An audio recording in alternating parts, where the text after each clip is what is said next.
Hi guys, स्वागत है आपका मेरे यूट्यूब चैनल पर। गाइज, आज मेरे इस वीडियो में क्लास 12 हिंदी के चैप्टर नंबर 1 यानी बातचीत, जो बालकृष्ण भट्ट की रचना है, इससे जो भी ऑब्जेक्टिव क्वेश्चन है उसको मैं बताने जा रही हूँ। मेरे इस वीडियो में 31 क्वेश्चन है जो आपके एग्जाम के लिए काफी महत्वपूर्ण है। अगर इस चैप्टर से कोई भी क्वेश्चन आता है ऑब्जेक्टिव में, तो निश्चित रूप से मेरे इस वीडियो में जो बताए गए हैं उन्हीं प्रश्नों में से कोई एक आएगा। तो चलिए शुरू करते हैं इसी के साथ आज का वीडियो। पहला क्वेश्चन है, जैसा काम वैसा परिणाम किस लेखक द्वारा रचित प्रहसन है। यानी ये क्वेश्चन 2019 में पूछा जा चुका है। जैसा काम वैसा परिणाम, ये जो प्रहसन है, प्रहसन का अर्थ होता है व्यंग कह सकते हैं, ठीक है। तो वो किसकी रचना है? ऑप्शन है रामधारी सिंह दिनकर, जयप्रकाश नारायण, बालकृष्ण भट्ट या मोहन राकेश। तो यहाँ देख सकते हैं इसका आंसर हो जाएगा ऑप्शन नंबर सी, यानी बालकृष्ण भट्ट की रचना है। चलिए दूसरा क्वेश्चन देखते हैं। दूसरा क्वेश्चन है, बालकृष्ण भट्ट के पिता का क्या नाम है? उनके पिता कौन थे? ऑप्शन है देवी प्रसाद भट्ट, बेनी प्रसाद भट्ट, टेरी प्रसाद भट्ट या सैनी प्रसाद भट्ट। तो आंसर होगा ऑप्शन नंबर बी, यानी बेनी प्रसाद भट्ट जो थे वो बालकृष्ण भट्ट के पिता थे। ऑप्शन नंबर 2 इसका सही होगा।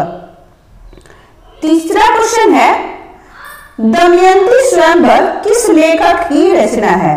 दमयंती स्वयंवर किस लेखक की रचना? ऑप्शन है चंद्रधर शर्मा गुलेरी, मलयज, बालकृष्ण भट्ट या भगत सिंह। किसकी रचना है दमयंती स्वयंवर? ये भी 2020 का पूछा हुआ क्वेश्चन है दमयंती स्वयंवर के बारे में। तो ये जो रचना है, ये रचना है बालकृष्ण भट्ट की, यानी इसका भी आंसर क्या हो जाएगा? इसका आंसर हो जाएगा ऑप्शन नंबर सी, यानी बालकृष्ण भट्ट। चौथा क्वेश्चन है, बालकृष्ण भट्ट की रचना बातचीत क्या है? जैसे आपने सुना होगा एकांकी, यात्रा वृतांत, कहानी इत्यादि। तो यहाँ पे बातचीत पूछी जा रही है कि वह कौन सी विधा है। तो ऑप्शन है एकांकी, कहानी, यात्रा संस्मरण या फिर ललित निबंध। तो ये जो है बातचीत, ये एक ललित निबंध है। ऑप्शन नंबर डी इसका सही होगा, ठीक है। नेक्स्ट क्वेश्चन है, बालकृष्ण भट्ट किस युग के निबंधकार थे? प्रसाद युग, भारतेंदु युग, द्विवेदी युग या स्वतंत्रोत्तर युग, यानी स्वतंत्रता के बाद के लेखक का जो समय है वो स्वतंत्रोत्तर युग के नाम से जाना जाता है। तो यहाँ आंसर होगा ऑप्शन नंबर बी, यानी भारतेंदु युग। भारतेंदु युग के ये रचनाकार थे बालकृष्ण भट्ट। अगला प्रश्न है, मनुष्य की बातचीत का उत्तम तरीका क्या है? किस प्रकार की बातचीत को हम उत्तम तरीका कह सकते हैं? विद्वतापूर्ण बात करना, तर्कपूर्ण बात करना, भीड़ से बात करना या फिर अवाक होकर अपने से बातचीत करना। तो आंसर होगा ऑप्शन नंबर डी, यानी अगर मनुष्य स्वयं से बात करना उसे नहीं आ रहा है, ठीक है, तो वो अपने विचारों को प्रस्तुत करने में भी सक्षम नहीं होगा। तो पहले मनुष्य को अपने आप से बात करने आना चाहिए। इसलिए कहा गया है कि बातचीत का सबसे उत्तम तरीका है अवाक होकर अपने से बातचीत करना।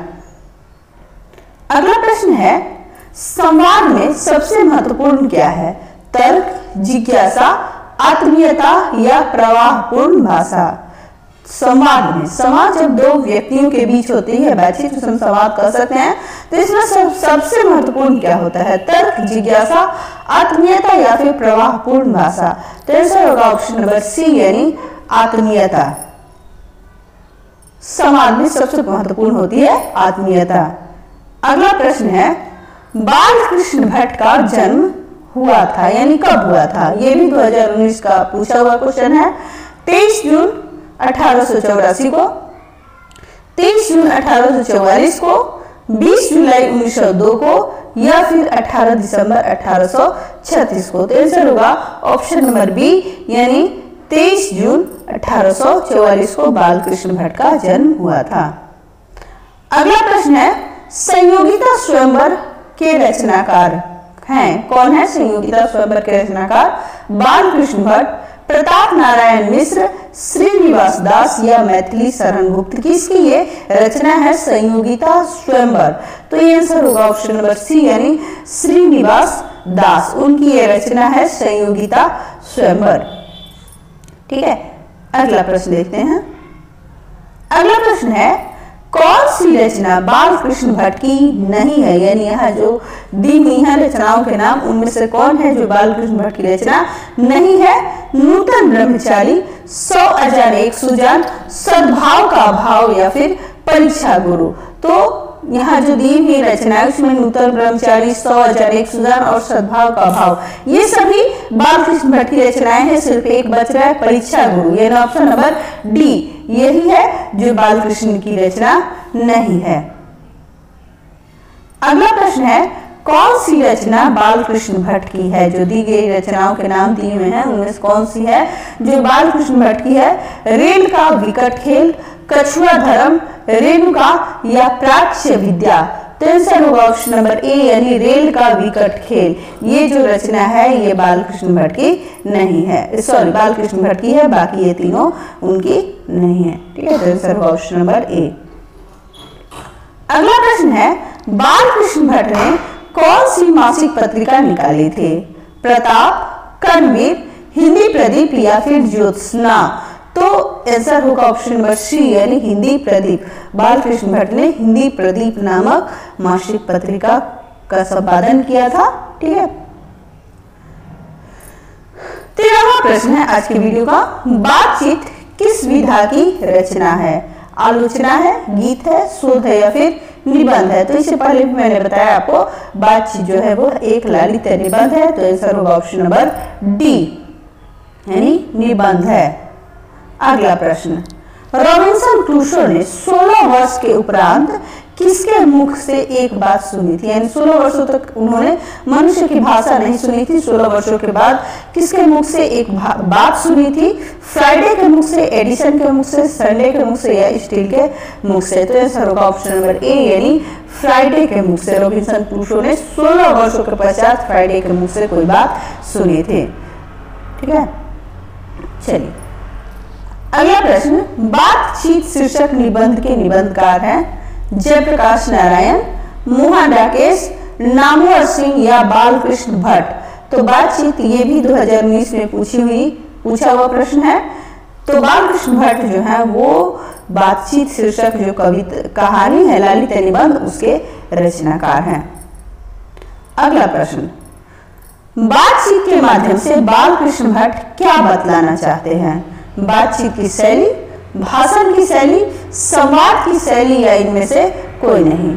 तो आंसर होगा ऑप्शन नंबर ए यानी बातचीत की शैली। अपने ललित निबंध के माध्यम से बालकृष्ण भट्ट बातचीत की शैली बतलाना चाहते हैं। अगला प्रश्न, भट्ट जी को किसने अंग्रेजी साहित्य के एडिशन और स्टील की श्रेणी में रखा था? बालकृष्ण भट्ट को किसने अंग्रेजी साहित्य के एडिशन और स्टील के श्रेणी में रखा था? हजारी प्रसाद द्विवेदी ने, डॉक्टर नगेंद्र, रामचंद्र शुक्ल या रामविलास शर्मा? तो आंसर होगा ऑप्शन नंबर सी यानी रामचंद्र शुक्ल। इन्होंने बालकृष्ण भट्ट को अंग्रेजी जो साहित्य है उसके एडिशन और स्टील की श्रेणी में उन्हें रखा था। अगला प्रश्न है, बालकृष्ण भट्ट का निवास स्थान कौन सा है? कहां पे उन्होंने अपना जीवन बिताया? लखनऊ उत्तर प्रदेश, इलाहाबाद उत्तर प्रदेश, मथुरा उत्तर प्रदेश या फिर वाराणसी उत्तर प्रदेश? तो बालकृष्ण भट्ट का निवास स्थान इलाहाबाद जो कि उत्तर प्रदेश में है वहां पे था इनका निवास स्थान। अगला प्रश्न है, बालकृष्ण भट्ट ने किस पत्रिका का संपादन किया? आर्यावर्त, हुंकार, हिंदी प्रदीप, पंजाब केसरी? तो आंसर होगा ऑप्शन नंबर सी यानी हिंदी प्रदीप। उन्होंने हिंदी प्रदीप का संपादन जो था वो किया था, इस पत्रिका को उन्होंने संपादित किया था। ठीक है, तो आंसर होगा ऑप्शन नंबर सी। चलिए अगला प्रश्न, बालकृष्ण ने हिंदी प्रदीप नामक मासिक पत्रिका कब निकालना प्रारंभ किया? ऑप्शन है 1877, 1888, 1890 या फिर 1894। तब भारत आजाद नहीं हुआ था, उस समय ये हिंदी प्रदीप नाम से जो पत्रिका थी वो निकाली जाती थी। तो आंसर होगा ऑप्शन नंबर ए यानी 1877 में उन्होंने हिंदी प्रदीप नामक पत्रिका का संपादन शुरू किया था। चलिए अगला प्रश्न है, कौन सी रचना बालकृष्ण भट्ट द्वारा रचित नहीं है? पद्मावती, वेणी संहार, मेघदूतम या मेघनाथ वध। तो इनमें से पद्मावती, वेणु संहार और मेघनाथ वध ये तीनों क्या हैं? उनकी रचनाएं हैं। लेकिन यहाँ पे क्या पूछा जा रहा है? यहाँ पे पूछा जा रहा है कि कौन सी रचना उनकी नहीं है। तो इसमें आंसर हो जाएगा ऑप्शन नंबर सी, ये तीनों नहीं होंगे बल्कि हो जाएगा ऑप्शन नंबर सी, मेघदूतम ये उनकी रचना नहीं है। अगला प्रश्न है, कौन सा उपन्यास बालकृष्ण भट्ट द्वारा रचित है? मैला आंचल, गोदान, 100 अजान एक सुजान या फिर अंतराल। तो आपने पढ़ा होगा मैला आंचल फणीश्वर नाथ रेणु की है, योगदान प्रेमचंद, और इनकी जो रचना है वो है 100 अजान एक सुजान। तो आंसर होगा ऑप्शन नंबर सी यानी 100 अजान एक सुजान ये बालकृष्ण भट्ट द्वारा रचित उपन्यास है। आज के वीडियो का 23वां प्रश्न है, नाटक के प्रारंभ होने वाले मंगल पाठ को क्या कहा जाता है? यानी जब नाटक शुरू किया जाता है तो नाटक के पहले जो मंगल गान गाया जाता है उसे क्या कहा जाता है? भजन, नांदी पाठ या मंगलाचरण। तो आंसर होगा ऑप्शन नंबर बी यानी नांदी पाठ। नाटक के शुरू होने से पहले यानी शुरू होने के पहले ही जो गाया जाता है उसको कहते हैं नांदी पाठ। अगला प्रश्न है,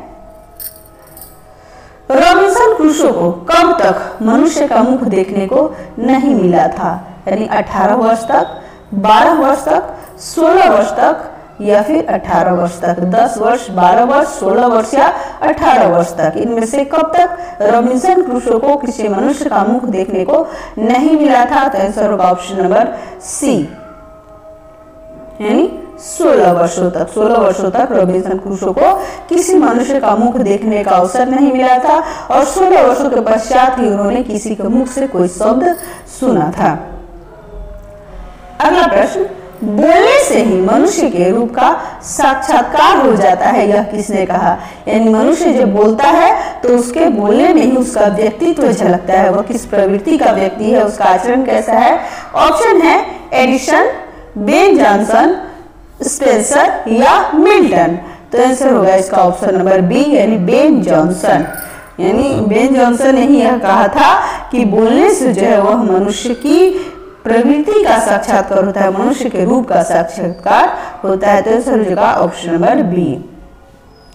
अगला प्रश्न है, असल बातचीत सिर्फ 2 व्यक्तियों में ही हो सकती है। असल बातचीत जो है वह सिर्फ 2 व्यक्तियों में ही हो सकती है, यह किसका मत है? किसके अनुसार असल बातचीत सिर्फ 2 व्यक्तियों में ही, यानी कह सकते हैं कि खुलकर जो बातचीत है वह सिर्फ 2 व्यक्तियों में ही हो सकती है, जिसे हम सही रूप में बातचीत कह सकते हैं। ऑप्शन है एडिसन, बेन जॉनसन, मिल्टन या स्पेंसर। तो आंसर होगा ऑप्शन नंबर ए यानी एडिसन। एडिसन ने कहा कि असल बातचीत सिर्फ 2 व्यक्तियों में ही हो सकती है। तो आंसर हो जाएगा ऑप्शन नंबर ए। अगला प्रश्न, एडिसन के अनुसार असल बातचीत कितने लोगों के बीच हो सकती है? तो अभी मैंने बताया आपको कि जो भी असल बातचीत होती है वह 2 व्यक्तियों के बीच में ही हो सकती है। ऑप्शन है 1, 2, 3 या 5। सॉरी, यहाँ लिखने में मिस्टेक हो गया है।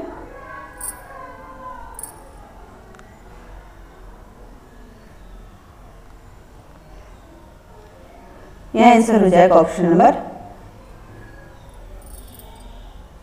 ए यानी 2 व्यक्तियों के बीच। ठीक है, बाकी जो प्रिंट है उस पर आप ध्यान न दीजिए। एडिसन के अनुसार असल बातचीत सिर्फ 2 व्यक्तियों के बीच हो सकती है।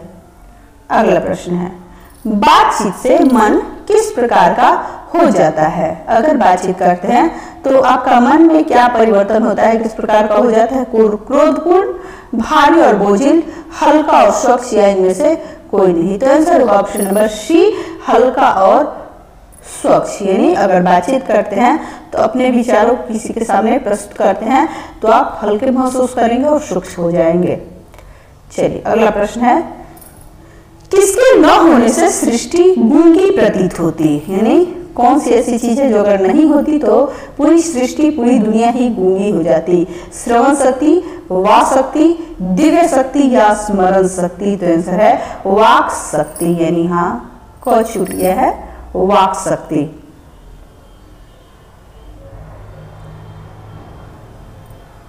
वाक शक्ति, अगर वाक शक्ति नहीं होगी तो ये सृष्टि क्या होगी, पूरी तरह गूंगी हो जाएगी। अगला प्रश्न, आर्ट ऑफ कन्वर्सेशन कहाँ के लोगों में सर्वाधिक प्रचलित है? कहाँ के लोगों में आर्ट ऑफ कन्वर्सेशन यानी बातचीत की सही शैली कहाँ के लोगों में सर्वाधिक प्रचलित है? अफ्रीका के, भारत के, यूरोप के या फिर कनाडा के? तो आंसर होगा ऑप्शन नंबर सी, यानी यूरोप के। यूरोप के लोगों में आर्ट ऑफ कन्वर्सेशन सर्वाधिक प्रचलित होती है। ठीक है, तो आंसर होगा ऑप्शन नंबर सी। अगला प्रश्न, प्रश्न नंबर 31 और आज के वीडियो का अंतिम प्रश्न, बाल कृष्ण किस काल के रचनाकार हैं? आदिकाल, भक्ति काल, रीति काल या आधुनिक काल? यानी किस काल के ये रचनाकार है? तो आंसर होगा ऑप्शन नंबर डी, यानी आधुनिक काल। बालकृष्ण भट्ट आधुनिक काल के रचनाकार हैं। चलिए इसी के साथ आज का वीडियो यहीं पे समाप्त करते हैं। अगर आशा करते हैं कि अगर आपने मेरे वीडियो को अच्छे से देखा होगा तो आप इस क्वेश्चन से, इस चैप्टर के जो भी ऑब्जेक्टिव क्वेश्चन है उनको अच्छे से समझकर लिखेंगे एग्जाम में।